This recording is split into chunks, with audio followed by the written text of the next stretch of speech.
ઈચ્છા છે ને, જે આસુ કાકાની હીરુબાની જે ઈચ્છા છે ને, એ અવધૂત બાલને કેવી રીતે ખબર પડી ગઈ? કોયડો છે તમારા ને મારા જીવનમાં. અને પરમાત્મા સદગુરુ ભક્તની બધી ઈચ્છા પરિપૂર્ણ કરે છે. ગાડા મહારાજને જો લઈએ આપણે ગુલામૃતના આધારે, તો ગાડા મહારાજ એ પણ જયારે સ્વામી મહારાજ સાથે બધે વિચરે છે, ફરે છે, અને ફરતા ફરતા બધે ગોકર્ણમાં જાય છે, ત્યારે ગોકર્ણમાં ભગવાન આજ્ઞા કરે છે સ્વામી મહારાજ ભક્તને, યોગાનંદ સરસ્વતીને, કે તું શિવનો પ્રસાદ છે. તારી માં શિવ ભક્ત હતા, એને શિવરાત્રીનું વ્રત કરેલું પણ ઉદ્યાપન કરવાનું રહી ગયેલું છે, માટે જલ્દી ઉદ્યાપન કરવાની આજ્ઞા કરી. અને ગાડા મહારાજે એ પ્રમાણે કર્યું. માનો જે વિચાર હતો એ સદગુરુ શિષ્યની પાસે પૂરો કરાવે છે. તો યોગાનંદ સરસ્વતીના જીવનની અંદર પણ આ ઘટના ક્રમ, માનવ ઈચ્છા હતી કે શિવરાત્રીનું વ્રત એને કરેલું પણ ઉદ્યાપન નહીં કરેલું. તો સદગુરુ શું કરે છે? ભક્તનું સંપૂર્ણ કલ્યાણ થાય એને માટે એ આ બધું કરતા હોય. આપણને બધાને એવું લાગે કે આ કઈ દિવાગઢમાં કથા ઉભી કરી, દોડાદોડી કરવાની. અમારે દત્તા એ તો કાલે રાતે લોટ થઈને બેઠી હતી.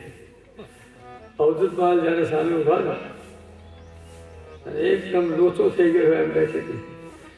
અને એક યાચના પણ કરી. એ યાચના ન કરી હોત તો વધુ નતું.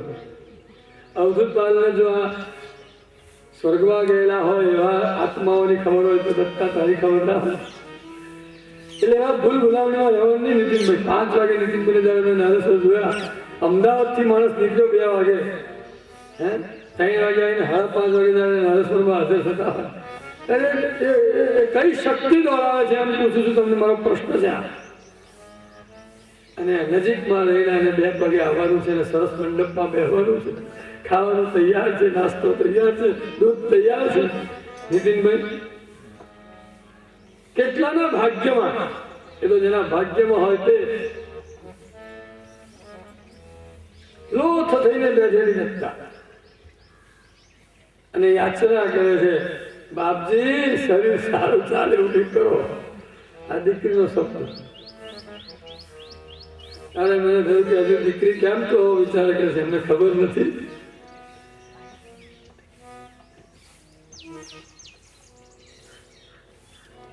કઈ બોલવાનું નહીં, સદગુરુને કઈ કહેવાનું નહીં. આ એક વાત યાદ રાખવાની, માત્ર એક વાત યાદ રાખવાની, સદગુરુ કે તે કરવાનું, એમાં જરા પણ આગુ પાછું થવાનું નહીં.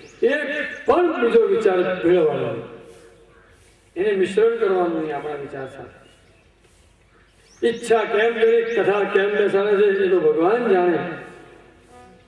પણ મને જે દેખાયું, આ તો મારી વ્યાસગાદી, મારી અવધૂત પીઠ જેને કહેવાય, અવધૂત પીઠ નામ અવધૂત બાલ અવધૂત આપ્યું છે.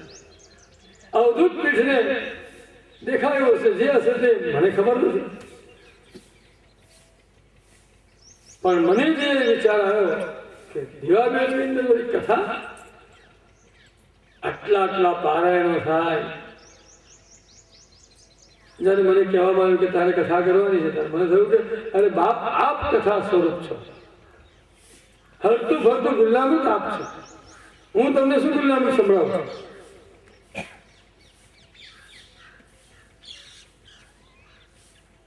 પણ એક ભક્તની ઈચ્છા, મારા આસુ કાકાની ઈચ્છા, મારા હીરુબાની ઈચ્છા મારી સામે પ્રગટ કરે. એ જો યોગી હોય તો એને બધું દેખાય ને. અને આસુ કાકાએ આ ભૂમિની અંદર, મને યાદ છે ત્યાં સુધી, આ ભૂમિની વિકાસની અંદર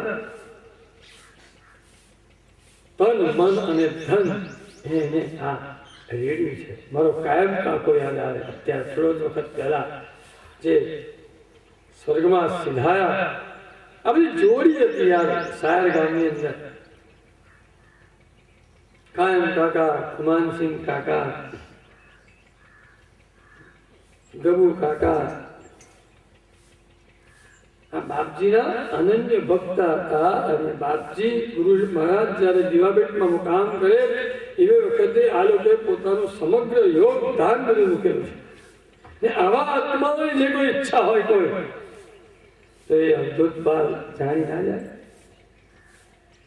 હેતુ શું? ગુરુલામત અહીંયા બેસાડવાનો. બધા ગુરુલામતને સમજે છે, જાણે છે. એની સામે મારે કથા કરવાની.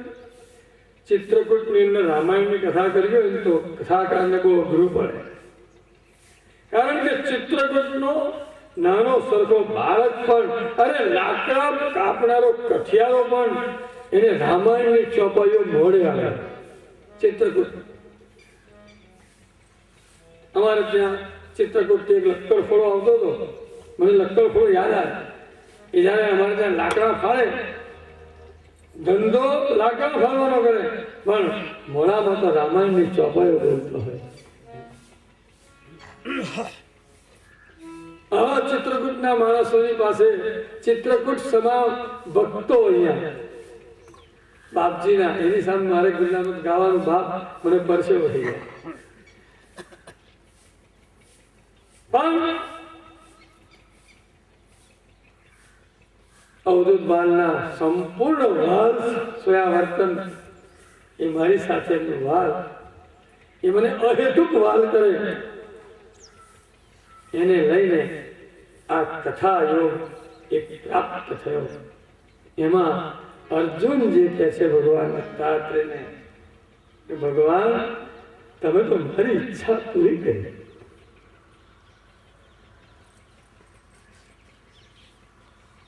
મારી આ ઈચ્છા,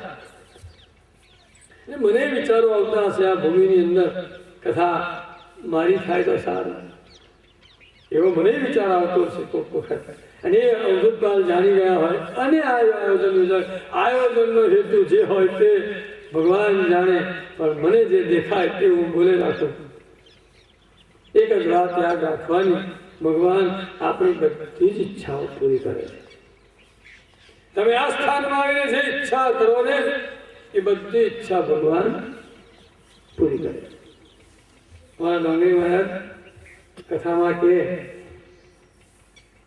કે ભગવાન એટલો કૃપાળુ છે, દયાળુ છે કે હે જીવ, હે માનવી, તારી બધી ઈચ્છા ભગવાન પૂરી કરવા માટે તત્પર છે, તૈયાર છે. પણ બંડલ ઓફ ડિઝાયર તારી ઈચ્છાઓ એટલી બધી છે કે ભગવાન કહ્યું નીચેથી કાઢું, પહેલી ઈચ્છા કરી દે કરું, પછી બીજી કાઢું, ત્રીજી કાઢું. એ ધીમે ધીમે એવો ભગવાનને મોડું થાય તારી ઈચ્છા પૂરી કરવા. કારણ કે તું ઈચ્છાઓ તો કરે. ભગવાન પાસે ગયા પછી કોઈ ઈચ્છા કરવાની, મારું શરીર સારું થઈ જાય એવું બોલવાનું એ પ્લેટફોર્મ ખબર છે. સદગુરુ માન્યા અનન્ય નિષ્ઠા મન વિશે ગુરુ ત્રિમૂર્તિ રૂપ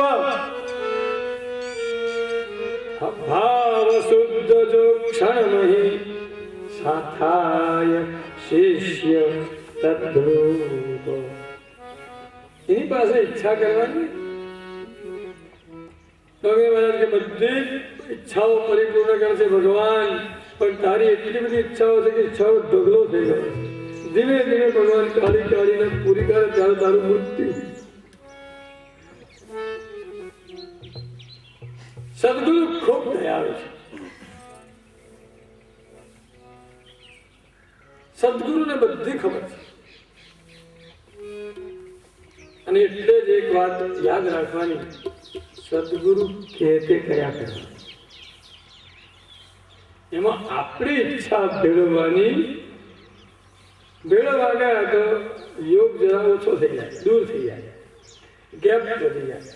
કારણ કે બધું ખંખેરવાની ઈચ્છા પૂરી કરવી પડે. સદગુરુને મુખ્ય દર્શન જે છે પરમાત્માનું, એ સદગુરુ કેવો તને કરાવવા માટે તારી પાસે આવે છે, ઉભો છું. પણ બીજી ઈચ્છાઓ બધી તારી છે બધી પૂરી કરું, છેલ્લે ત્યાં તો આપણે મૃત્યુ. સદગુરુને પણ આપણે હાથ ઘસાવી દઈએ. એવું ન બને આપણા જીવનની અંદર. એટલા માટે મારી વ્યાસપીઠ મારવા અવધૂત પીઠ એમ કહે છે કે સદગુરુ પાસે ગયા પછી કોઈ ઈચ્છા કરવી નહીં. અરે સદગુરુ તો કલ્પવૃક્ષ છે. ગુરુ લીલામૃતને બાપજીએ 3 શબ્દોથી સંબોધિત કર્યો છે. જ્ઞાનકાંડ માટે બાપજીએ કામધેનુ શબ્દ વાપર્યો, કર્મકાંડ માટે ભગવાને કલ્પદ્રુમ શબ્દ વાપર્યો, અને ઉપાસના કાંડની અંદર ગુરુ મહારાજે ચિંતામણી શબ્દ વાપર્યો.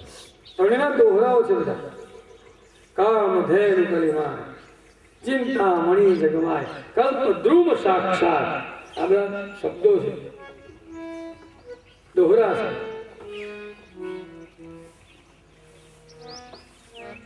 શંકા ના કરશો બાપજી. ગુરુ લીલામૃત આ ત્રણેય વસ્તુ છે. સદગુરુ પણ કામધેનુ છે, ગુરુ લીલામૃત પણ કામધેનુ છે. જેની પાસે સદગુરુ ના હોય પણ ગુરુ લીલામૃત તો છે ને. બાપજી જયારે શરીર થી જયારે હતા બાપજી, આજે નથી એવું નહીં બોલું, પણ સગુણ સ્વરૂપે જયારે ગુરુ મહારાજ આ પૃથ્વી પર વિચરતા હતા તે વખતે ઘણાના મોડે બાપજીઓ બોલતા, એટલે હું નહીં હોઉં ને અને તમારા જીવનમાં કોઈ પ્રશ્ન થાય તો તમે મારું સાહિત્ય વાંચજો, તમને એમાંથી માર્ગ મળશે, તમારા મનનું સમાધાન થશે. મનના સમાધાન માટે કોની પાસે જઈશું?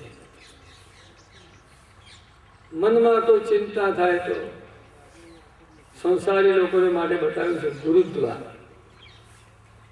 તમારા જીવનમાં કોઈ પણ વસ્તુનો જ્યારે વિચાર આવે તમે એનાથી બળો, તમે તમારા વિચાર તમને સતાવે, ચિંતા થાય, કંઈ થાય, તકલીફ થાય જીવનમાં, ત્યારે એને સીધું ગુરુદ્વાર પાસે જવું પડે. ગુરુદ્વાર એટલે પંજાબનું ગુરુદ્વાર એવું ત્યાં જાવ તો વાંધો નહીં. ગુરુદ્વાર ત્યાં તમારા મનનું સમાધાન થાય. ગુરુદ્વારમાં કોનું સમાધાન ના થાય? પંજાબનું અમૃતસર મંદિર, સ્વર્ણ મંદિર, ગુરુદ્વાર જવાનું. દશરથ રાજાને પણ જયારે મૂંઝવણ થઈ ને, રામાયણનો પ્રસંગ છે, મને દીકરો નથી ને આવો જયારે એમને મૂંઝવણ થઈ ત્યારે વશિષ્ઠ બાપજી પાસે જાય છે અને વશિષ્ઠ બાપજી એમને આજ્ઞા કરી કે તું પુત્ર કામેષ્ઠી યજ્ઞ કર. તારે ત્યાં 4 દીકરા છે. પુત્ર કામેષ્ઠી યજ્ઞ શૃંગી સાહેબ બોલાવીને કર. જો વશિષ્ઠ મહારાજ ગુરુ છે, કુલગુરુ છે, કુલગુરુ શિખામણ આપે છે. દશરથ રાજા નું પુરોહિતત્વ જે સ્વીકારેલું એ વશિષ્ઠ મહારાજને ખબર હતી કે આ કુળની અંદર ભગવાન રામ આવવાના છે, ભગવાન રામ જન્મ લેવાના છે, અને માટે એ કુલનો પુરોહિતત્વ હું સ્વીકારું તો મારું કલ્યાણ થશે, અને કુલના ગુરુ બન્યા. ગમે તેના આચાર્ય થવાનું ફાયદો. અમુક જગ્યામાં આચાર્ય તો પ્રાપ્ત થાય તો જીવન ધન્ય બની જાય. હવે આવા સંપૂર્ણ ગુરુ વશિષ્ઠ મહારાજ જ્ઞાની. આપણને વિચાર આવે કે એમને શૃંગી ઋષિને બોલાવીને યજ્ઞ કરવાનું કેમ અમને કહ્યું છે? દશરથ મહારાજાને પુત્ર કામેષ્ઠી યજ્ઞ તારે જો કરવો હોય રાજા જા કર, અને એ યજ્ઞ તું શૃંગી ઋષિ પાસે કર. શૃંગી ઋષિ મહાન તપસ્વી હતા, કર્મકાંડી હતા. શૃંગી ઋષિના જીવનમાં એક વાત બહુ સરસ હતી કે એને કોઈનું અનાજ ખાધેલું નહીં, પરાન્ન લીધેલું નહીં, બીજાનું સ્વકષ્ટાર્જિત ખાધેલું. ગમે તેમ અનાજ મોડામાં ન જવા દેવાય. અને પુત્રકામેષ્ઠી યજ્ઞને માટે એક એવો નિયમ, જેમ આપણે અહીંયા સોમયાગ થયો ને, એ સોમયાગ પણ બધા આચાર્ય ન કરાવી શકે. સોમયાગના પણ અમુક પ્રકારના નિયમો છે. અને તે જ યજ્ઞ કરાવી શકે. યજ્ઞ કાર્ય ગમે તેમ કરવાનું નથી. પૈસા પ્રાપ્ત થાય એને માટે યજ્ઞ કરવાનું નથી. બ્રાહ્મણ સાવધાન રહેવાનું. યજ્ઞીય કાર્ય વિશ્વનું કલ્યાણ થાય એના માટે કરવાનું. યજ્ઞમાં એટલી તાકાત છે કે આવા એકાંતની અંદર પણ જો યજ્ઞ કાર્ય થતો હોય તો આખા વિશ્વનું કલ્યાણ કરી નાખે. એટલી તાકાત હોય. વિશ્વને એનું ભાન ન હોય, વિશ્વને એનું ભાન ન થાય. કારણ કે સંતો તો હંમેશા કૃપા દ્રષ્ટિથી જ જોતા હોય છે. એનું અનિષ્ટ કરનારાનું પણ કલ્યાણ કરે, એનું ખોટું બોલનારાનું પણ કલ્યાણ કરે. પાપ પુણ્યનો વિચાર કર્યા સિવાય અહેતુક સંતો સિદ્ધ પુરુષો સમાજની ઉપર વરસે છે. અને એટલે જ આપણે બધા ફાવી જઈએ છીએ. ખોટું બોલનારા, નિંદા કરનારા, ચારી કરનારા આપણા જીવનમાં જુઓ તો બીજું છે. આ મોટો ને આ નાનો કોમ્પિટિશનનો જમાનો, એની અંદર આપણે બધા સતત રીબાવતા, વિચાર કરતા, દુઃખ ક્લેશ ભોગવતા હે માનવીઓ અહેતુક સંતો અને સિદ્ધ પુરુષો આપણા પર વરસે છે. આવા સિદ્ધ આયોજનો કરીને અહીંયા 2 દિવસ પછી સંહિતા કા સ્વાહાકાર થવાના. એ લોકોના સર્ટિફિકેટ પણ લોકો સર્ટિફિકેટ સારું આપે એટલા પણ થવાના. અહીંયા કથા થાય તો લોકોને એમ થાય કે બહુ સારું થાય એટલા માટે કથા યોજાય છે. ના ના ના, ભલે ને આટલા બેઠા. એક મહાત્મા હતા, એટલું સુંદર કથા કરી, લાખો માણસ ભેગું થયું એ મહાત્માની પાસે. મહાત્મા પોતે કથા કરે.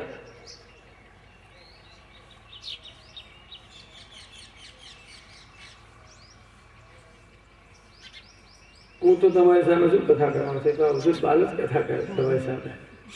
આ તો મારું માઇક છે ખાલી. આ હું બોલું છું, કથા તો કરે. પેલા મહાત્મા કથા કરે. મહાત્માની કેટલીક શરતો હોય, આ બહુ અઘરું પડે. આ કાચા પોતાનો અહીંયા કામ નથી.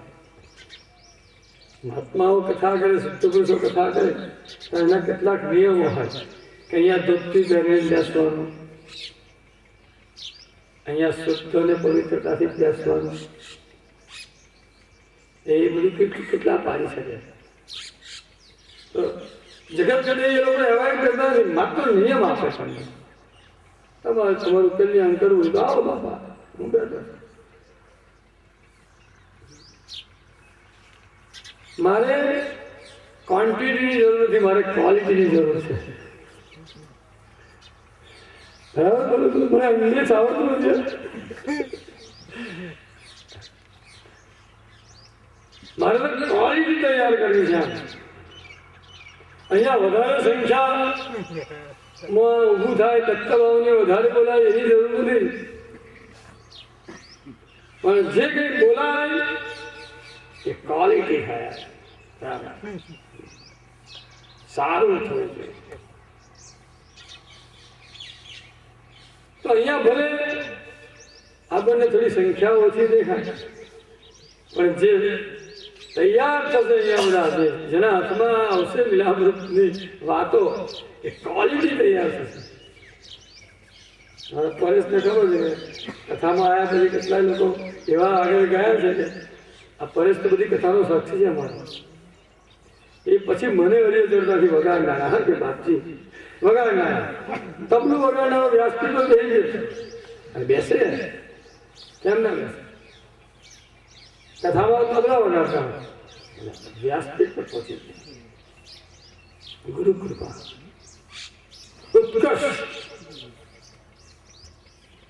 એટલે કે ક્વોલિટી તૈયાર કરી રહ્યા છે બાપજી. અવધૂત બાલ આ બધો જે પરિશ્રમ કરે છે જગતના કલ્યાણને માટે, એ માત્ર ક્વોલિટી તૈયાર કરે.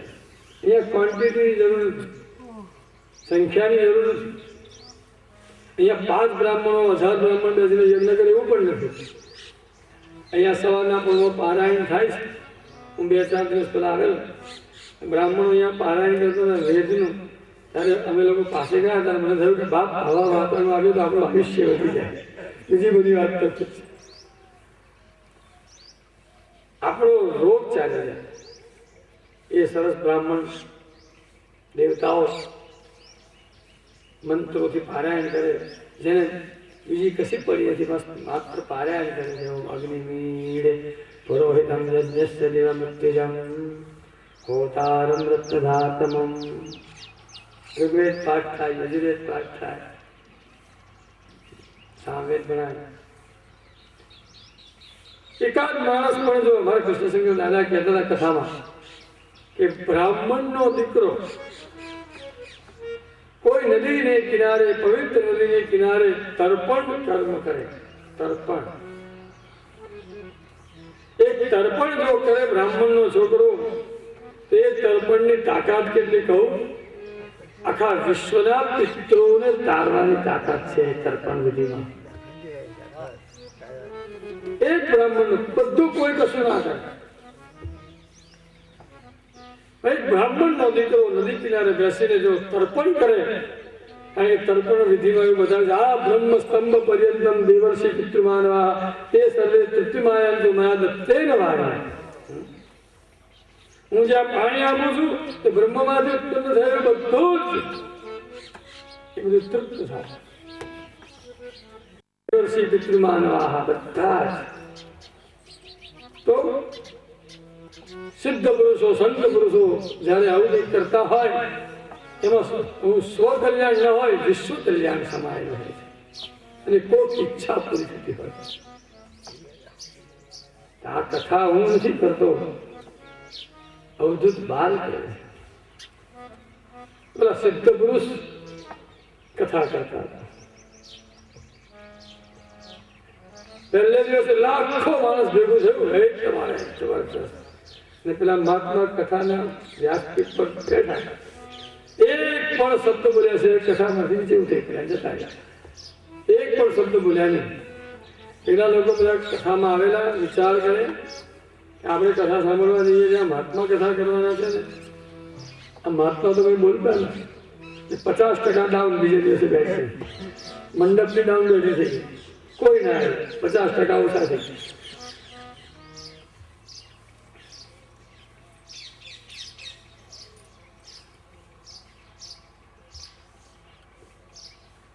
બીજે દિવસે પણ મહાત્મા કથા પર ચડ્યા 50,000 માણસ. હવે સંખ્યા મારી જાતે બોલું છું, આપણે સમજી લેવાનું સંખ્યા. હવે ખાલી તમે સમજાય એટલા માટે બોલું છું. 50,000 માણસ, લાખના 50 થઈ ગયા. મહાત્મા તે દિવસે પણ કશું બોલ્યા નહીં, બેસી ગયા. મહાત્મા કઈ બોલતા નથી, ચાલો કઈ કરવાના નથી કથા. મહાત્મા નીચે ઉતરી ગયા, લોકો જતા ગયા. ત્રીજે દિવસે મંડપ ખાલી 2-5 માણસ, લાખો માણસ બેસે એટલો મોટો મંડપ બનાવે. 2-5 માણસ કથાના. તે દિવસે મહાત્માએ કથાની શરૂઆત કરી. ક્યાં વાત છે? બસ ભગવાન દત્તાત્રેય પણ આવું જ છે. ભક્તો બધા ભેગા થયેલા, ભગવાનને થયું કે મારા તરફ આ બધા ખેંચાઈને આવે છે, અહીંયા ત્યાં દેખાદેખી આવે છે, સાચી શ્રદ્ધાથી આવે છે. 100 વર્ષ સુધી ડૂબકી મારી ગયા પાણી. લે નીકળ્યા જ ના બહાર. તો ગયા, હવે કોઈ આવે નહીં, જતા ગયા પાછા. કોઈ નહીં, કશું થવાનું નથી. અને જે થોડાક રહ્યા, અને ભગવાન જયારે બહાર આવ્યા હતા તેમનું પણ મન વિચલિત કરવાને માટે ભગવાન લીલા કરે. સુંદર સ્ત્રીને પોતાના ખોળામાં બેસાડે. ભગવાન દત્તાત્રેયનું દર્શન જ આવું વિચિત્ર, એકદમ સમજાય એવા જ નહીં. આપણને સમજાય એવા જ નથી.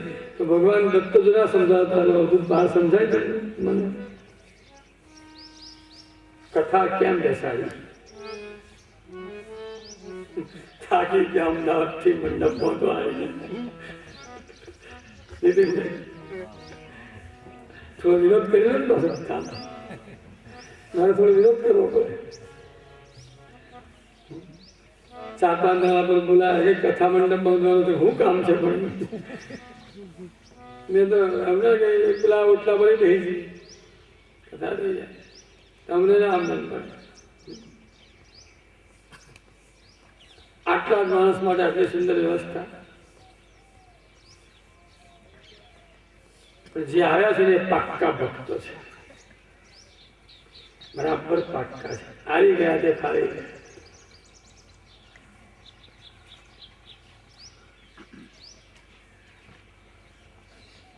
માત્ર 5-7 માણસો રહ્યા. મહાત્માએ કથા શરૂ કરી દીધી. ભગવાન દત્તાત્રેયનું ચરિત્ર તો જુઓ. પેલા જે થોડાક રહ્યા એમનું મન વિચલિત થયા માટે ભગવાને સુંદર સ્ત્રીને પોતાના ખોળામાં બેસાડી દીધી. આલિંગન આપે, ચુંબન કરે. જે દોષ બુદ્ધિથી જુએ છે એ પરમાત્માને પામી શકતો નથી. જેનામાં દોષ બુદ્ધિ છે, જગતને જે દોષથી જુએ છે એ પરમાત્માને એનું દર્શન થતું. પેલા આવી સ્ત્રી સાથે આવું કરતા આપણે ભગવાન જાય આનું માન્યા કરે, આનું કરો બાકી જાય એને ટકી ના શકે. વિચિત્ર લીલા પરમાત્મા કોઈની અંદર દોષ બુદ્ધિ રાખી નથી.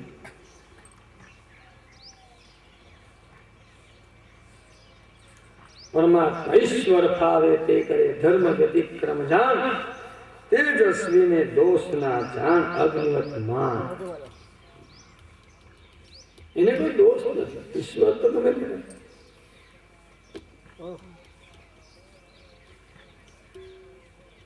એ બધા દોષ બુદ્ધિ જેનામાં આવી તે બધા ભાગી ગયા. ટક્યો અર્જુન. અને ત્યાં રહ્યો કોણ? અર્જુન. અહીંયા રહ્યો કોણ? નીતિ.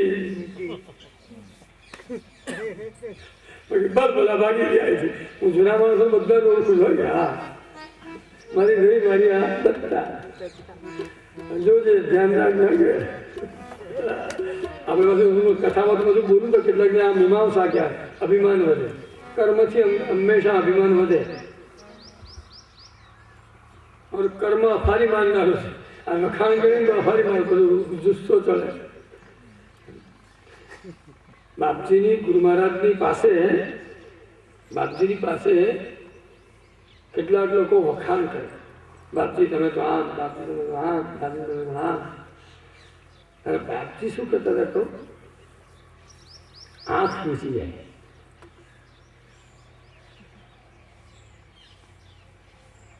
ભગવાન ગુરુ મહારાજ આંખ મીચી જાય. પૂતના ભગવાનની પાસે આવી. શ્રી કૃષ્ણ પરમાત્મા નાના હતા ને ત્યારે પૂતના આવે છે, મારી નાખવા આવી. આપણે તો બધા મારી નાખવા થોડા જઈએ, બાપજીને લોકોએ ઝેર આપ્યું છે. એવા પ્રસંગો છે કથામાં આવે. આ પૂતના માસી થઈને આવેલી મારવા માટે સ્તનપાન કરાવે, ઝેર ચોપડીને. ભગવાનની પાસે જયારે આવે છે પૂતના, ત્યારે ભગવાન શ્રી કૃષ્ણ પરમાત્મા આંખ બંધ કરી જાય છે. ભગવાન આંખ બંધ કરવાના ઘણા બધા કારણો છે. ભગવાન આંખ બંધ કરે એના ઘણા બધા કારણો. ચાલો એ કૃષ્ણ ભગવાનની વાતમાં આપણે નથી જવું. ઘણા બધા કારણો છે, ભગવતની અંદર બતાવ્યા છે. અને સંતો સિદ્ધ પુરુષો અનેક બધા કારણો બધા કહે છે. પણ એક કારણ તમને જે ડોંગરી મહારાજે કહ્યું હતું કે પૂતના તું પવિત્ર નથી, તને અપવિત્ર હું જોઉં તો હું અપવિત્ર છું. વાત બંધ કરી ગયા. પૂત એટલે પવિત્ર, ના એટલે નથી. પૂતના ડોંગરી મહારાજે અર્થ કરે છે પવિત્ર નથી. ભગવાન આંખ બંધ કરી. આપણા ગુરુ મહારાજ કોઈને અપવિત્ર જોતા નથી અને ગુરુ મહારાજ આંખ બંધ કરે છે. બાપજી રંગ અવધૂત. કોઈ વખાણ કરે ત્યારે બાપજી આંખ બંધ કરે. સ્તુતિ આપણે શીખવા જોઈએ છે. કોઈ આપણા વખાણ કરે તો ગમે, આપણે અવધૂત કે તું લેર કર, હું લેર કરતા પોતાના માણસો પર ખીજવાય છે, ક્રોધ કરે છે, બીજા પર ક્રોધ કરતા નથી. સદગુરુ એ વખતે સાવધાન રહેવાનું. કોઈ અભિમાન વચ્ચે આડું ના આવે, બાકી છૂટું પડી જાય. દૂર છૂટું તો પડવાની તાકાત તમારી નથી ને એની નથી. છૂટા પાડે નહીં આપણને. લૌકિક દ્રષ્ટિએ આપણે થોડા છૂટા પડે. બાકી એક જમાનો એવો આવે કે બાપજી તો પોતે કહેતા અવધૂત જેનો હાથ પકડે છે એનો હાથ કદી છોડતો નથી.